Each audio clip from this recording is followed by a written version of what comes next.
দেশজুড়ে জ্বালানি তেলের কৃত্রিম সংকট ও কালোবাজারি রোধে নানা উদ্যোগ নিয়েছে প্রশাসন। এরই অংশ হিসেবে বিভিন্ন জায়গায় চালু হয়েছে ফুয়েল কার্ড ও অয়েল অ্যাপস।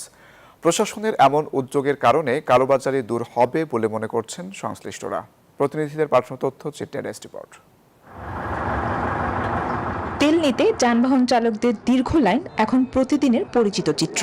তেলের সুষ্ঠু সরবরাহ করতে কয়েকটি জায়গায় পরীক্ষামূলকভাবে চালু হয়েছে ফুয়েল কার্ড ও অয়েল অ্যাপ।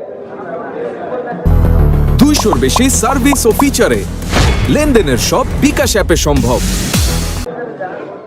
সিরাজগঞ্জে নো ফুয়েল নো অকটেন নীতির আওতায় দেয়া হচ্ছে ফুয়েল কার্ড, যা চলমান থাকবে 4 এপ্রিল পর্যন্ত। এরই মধ্যে কার্ড দেখিয়ে তেল নিচ্ছেন অনেকে।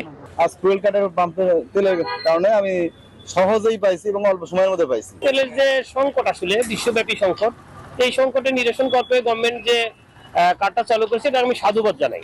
আগামী 2, 3, 5, 6 তারিখ পর্যন্ত আমাদের এই ফুয়েল কার্ড কিছু চলমান থাকবে। এদিকে রাজবাড়ীতে পরীক্ষামূলকভাবে চালু হয়েছে অয়েল অ্যাপস। এই অ্যাপের মাধ্যমে কোথায় তেল পাওয়া যাবে এবং কতটুকু মজুদ আছে সে তথ্য জানা যাবে। সেই সাথে এক ব্যক্তি দিনে কতটুকু তেল সংগ্রহ করলো, কোন পাম্প থেকে নিয়েছে তাও জানা যাবে।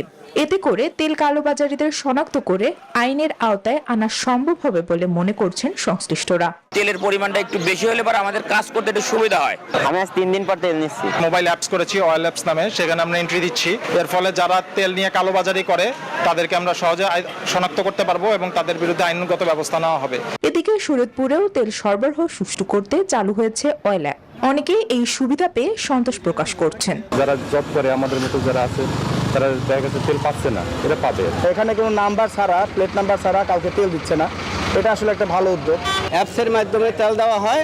এখন একটা বাইক একবারেই যে কোনো জায়গা থেকে একবার দিনে তেল নিতে পারে।